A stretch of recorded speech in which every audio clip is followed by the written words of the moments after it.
दोस्तों, अगर आप सच में छठी मैया की कृपा पाना चाहते हैं तो कमेंट बॉक्स में लिखें जय हो छठी मैया की। छठी मैया का आशीर्वाद आपके परिवार पर सदैव बना रहे।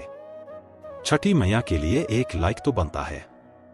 मैं छठी मैया की सौगंध खाता हूं, यदि आपने छठ पूजा में यह कार्य कर लिया, उपाय कर लिया, तो आपको दुनिया की कोई भी ताकत करोड़पति होने से रोक नहीं पाएगी। और छठ पूजा में, छठ व्रत में यह गलती कभी मत करना। दोस्तों, छठ पूजा में छठी मैया को ये 3 चीजें कभी मत चढ़ाना। भूल कर भी ऐसी छठ पूजा कभी मत करना, घोर पाप लगता है और व्रत टूट जाता है। छठी मैया क्रोधित हो जाती है। दोस्तों, आगे बढ़ने से पहले हमारे चैनल को जरूर सब्सक्राइब करें और इस बेल आइकन को दबाना ना भूलें। दोस्तों, हिंदी पंचांग के अनुसार छठ पूजा हर वर्ष कार्तिक मास के शुक्ल पक्ष की षष्ठी यानी छठी तिथि पर मनाया जाता है। यह हमेशा दीपावली के 6 दिन बाद पड़ता है, जो नहाय खाए की परंपरा से प्रारंभ होता है। यह व्रत करने वाले व्रतधारी 36 घंटे तक निर्जला व्रत रखते हैं, जिसके बाद छठी मैया की आराधना और सूर्य देव को अर्घ्य देने के बाद इस व्रत का समापन किया जाता है। दोस्तों, सबसे पहले हम यह जानते हैं कि ऐसी कौन सी महिलाएं हैं जिन्हें छठ पूजा नहीं करनी चाहिए। लगता है घोर पाप और व्रत टूट जाता है। छठ मैया क्रोधित हो जाती है। दोस्तों, छठ पूजा का व्रत ऐसी महिलाएं गलती से भी ना रखें, अन्यथा आपकी संतान की मृत्यु हो सकती है, पति पर भारी संकट आ सकते हैं, उल्टा पाप के भागीदार बन सकते हैं। ऐसी महिलाएं छठ पूजा से रहे दूर। दोस्तों, कार्तिक मास की षष्ठी को छठ मनाई जाती है। छठे दिन पूजी जाने वाली षष्ठी को बिहार में आसान भाषा में छठी मैया कहकर पुकारते हैं। यह त्योहार अपितु महाराष्ट्र, झारखंड, उत्तर प्रदेश तथा पश्चिम बंगाल में भी मनाया जाता है। मान्यता है कि छठ पूजा के दौरान पूजी जाने वाली यह माता सूर्य भगवान की बहन है, इसीलिए लोग सूर्य को अर्घ्य देकर छठ मैया को प्रसन्न करते हैं। वहीं पुराणों में मां दुर्गा के छठे रूप कात्यायनी देवी को भी छठ माता का ही रूप माना जाता है। छठ मैया को संतान देने वाली माता के नाम से भी जाना जाता है। मान्यता है कि यह पर्व संतान के लिए मनाया जाता है, खासकर वह जोड़े जिन्हें संतान की प्राप्ति नहीं हुई है तो वो छठ का व्रत रखते हैं। वहीं सभी अपने बच्चों की सुख शांति के लिए छठ मनाते हैं। लेकिन क्या आप जानते हैं, कुछ ऐसी महिलाएं भी हैं जिन्हें छठ पूजा का व्रत गलती से भी नहीं रखना चाहिए। यह सबसे बड़ा घोर पाप माना जाता है। महिलाएं ऐसी गलती कभी ना करें, तो चलिए जानते हैं। देखिए, सबसे पहले अपनी राशि कमेंट बॉक्स में जरूर डाल दीजिएगा। यदि आपकी राशि के अनुसार हमारे पास कोई उपाय होगा तो वह आकर हम आपके कमेंट का रिप्लाई में बता देंगे।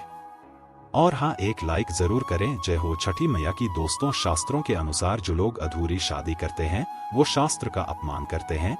अधूरी शादी जैसे कि कोर्ट मैरिज और शादी के बिना ही संतान की उत्पत्ति कर देना सबसे बड़ा पाप है। ऐसे में छठ पूजा का व्रत ऐसे लोगों को अपनी संतान के लिए कभी नहीं रखना।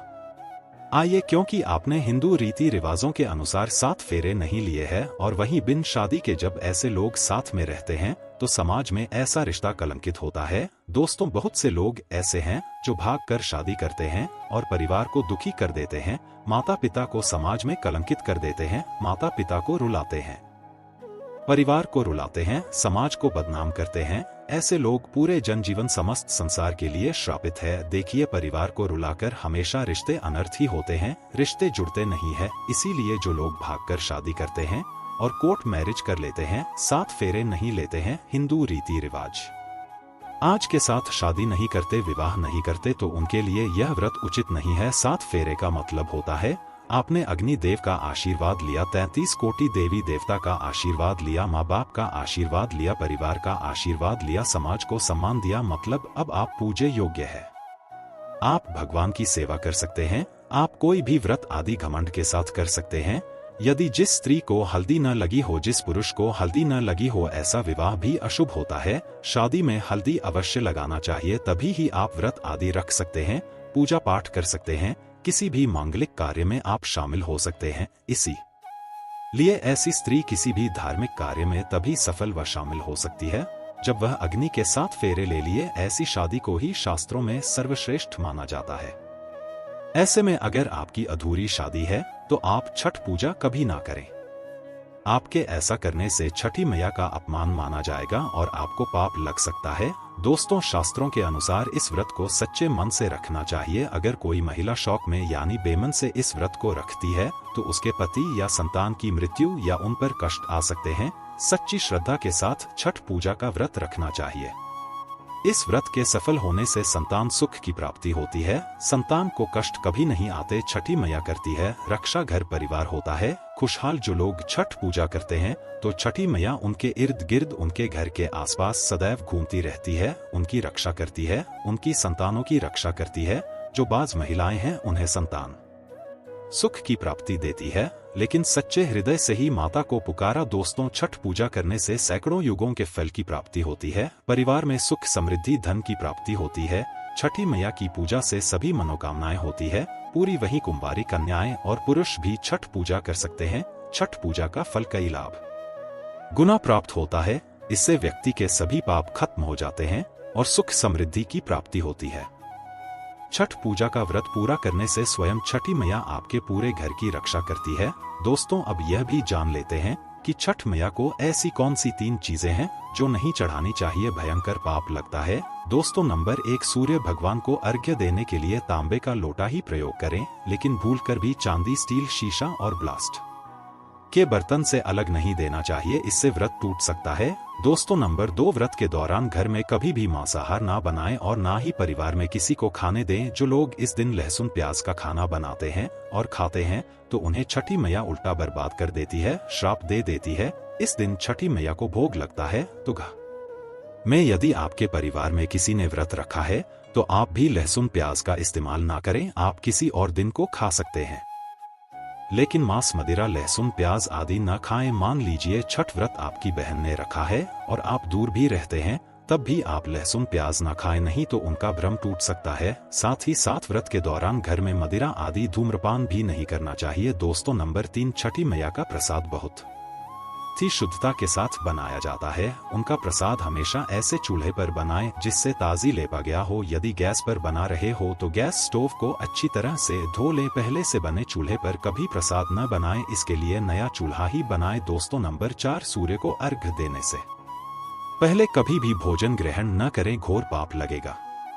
व्रतधारी लोगों को पहले और दूसरे दिन सूर्य को जल देने के बाद ही भोजन करना चाहिए। नंबर 5, छठी मैया से मांगी मन्नत अगर पूरी हो जाए तो आपको अपनी मन्नत का पूरा होने की विशेष पूजा जरूर करनी चाहिए, अन्यथा मैया के प्रकोप का सामना करना सकता है। नंबर 6, छठ का व्रत करने वालों को जमीन पर 4 दिन तक सोना चाहिए। छठ पूजा वाले कमरे में ही अपना आसन लगाना चाहिए। ऐसे में आपको छठ मैया का ध्यान करते रहना चाहिए। इससे मां आपके व्रत को संपूर्ण करती है और कोई भी विघ्न बाधा नहीं आती है। नंबर 7, जिस जगह पर प्रसाद बन रहा हो वहां साधारण भोजन भी नहीं बनाना चाहिए, साथ ही साथ उस स्थान पर खाना भी वर्जित है। दोस्तों, नंबर 8, प्रसाद बनाते हुए नमक का हाथ भी किसी पूजा की वस्तु या प्रसाद नहीं छूना चाहिए। दोस्तों, नंबर 9, पूजा के दौरान अपनी वाणी को बुरी बातों से थोड़ा दूर रखें, जुबान पर गंदे विचार भी नहीं लाना चाहिए। छठी मैया का आशीर्वाद पाने के लिए मन में गंदे विचार नहीं लाना चाहिए। नंबर 10, घर में पूजा के दौरान झूठे बर्तन और गंदे कपड़ों का ढेर बिल्कुल नहीं होना चाहिए, इससे छठी मैया क्रोधित हो जाती है और व्रत टूट जाता है। छठी मैया को साफ सफाई बहुत पसंद है। व्रत के दौरान अपने घर को साफ सुथरा रखें और गंगाजल से छिड़काव अवश्य कर लें, इससे पूरा घर पवित्र हो जाता है और छठी मैया का आशीर्वाद प्राप्त हो जाता है। दोस्तों, आज हम आपको छठी मैया की कृपा पाने के लिए एक ऐसा उपाय बताएंगे जिससे आप सबसे जल्दी करोड़पति हो जाएंगे। मैं छठी मैया की सौगंध खाता हूँ, अगर आपने यह उपाय कर लिया तो आपको दुनिया की कोई भी महाशक्ति, कोई भी व्यक्ति करोड़पति होने से, धनी होने से, धन, ऐश्वर्य, प्रगति, सौभाग्यशाली, उत्तम जीवन, जीवन साथी, धन संपदा, सकारात्मक ऊर्जा प्राप्त करने से कोई नहीं रोक पाएगा। यह उपाय आप कॉपी पेन पर लिखकर रख लें, आपके बहुत काम आएगा। हम उपाय बताने वाले हैं, उपाय को ध्यान से सुना, आपकी कायाकल्प हो जाएगी। यह उपाय छठ पूजा वाले दिन ही करना है। आइए जानते हैं उपाय।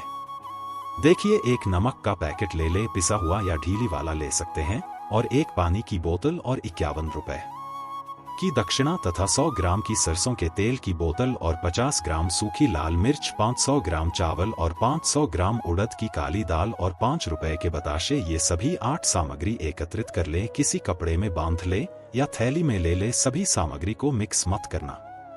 अलग अलग पैकेट में एक ही थैली में डाल लें। अब यह सामग्री किसी गरीब व्यक्ति को दान में दे देना। मैं छठी मैया की सौगंध खाता हूँ, मैं छठी मैया की सौगंध खाता हूँ। यदि आप करोड़पति ना हो जाओ तो मुझे बताना, आप हमारे चैनल को सब्सक्राइब कर देना, आपका भाग्य बदल जाएगा। यदि आप व्यापारी है तो आपका व्यापार 100 गुना बढ़कर चलेगा। यदि बैंड है तो आपका मन पढ़ाई में खूब लगेगा, सरकारी जॉब लगेगी। संतान की प्राप्ति होगी, विवाह में हो रही देरी तो वह भी पूरी हो जाती है। यदि बीमार व्यक्ति आपके घर में कोई हो और खाट पर पड़ा है तो यह दान करें, वह तुरंत ठीक हो जाएगा, बहुत फर्क पड़ेगा। दोस्तों, यह उपाय हम भी जरूर करते हैं और हम अवश्य करेंगे। हमें छठी मैया की कृपा साक्षात प्राप्त हुई है। यह उपाय सैकड़ों साल से हमारे पूर्वज करते आ रहे हैं। धन्यवाद।